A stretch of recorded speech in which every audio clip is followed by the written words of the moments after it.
এক বিকেলে দাদি আর নাতনি মেহুল একসঙ্গে হাঁটতে বের হল। গ্রামের সরু মাটির রাস্তা, চারপাশে সবুজ ধানক্ষেত।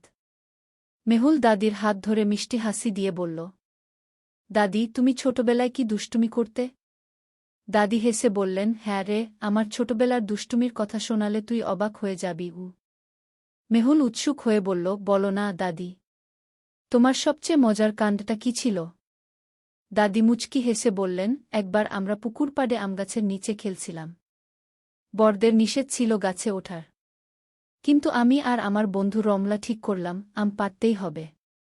গাছে উঠলাম ঠিকই, কিন্তু নামতে গিয়ে আটকে গেলাম। পুরো গ্রাম হাসছিল আর আমি বসে বসে কাঁদছিলাম। শেষে দাদু এসে নামিয়ে দিলেন গু। মেহুল হেসে কুটি। তাহলে তোমারও দুষ্টুমি কম ছিল না দাদি? আমিও তো একবার আম পাড়তে গিয়ে পড়ে গিয়েছিলাম।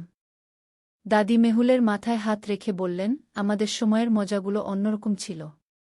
তখন মাটির গন্ধে, নদীর স্রোতে আর ছোট্ট দুষ্টুমিতেই আনন্দ লুকিয়ে থাকত।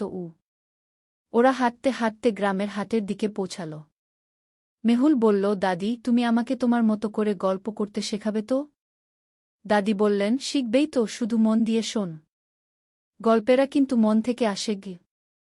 মেহুল হাসি মুখে দাদির হাত আরও শক্ত করে ধরল। আর এইভাবে দাদিনাতনির গল্পে ভরা বিকেলটা আরও মধুর হয়ে উঠল।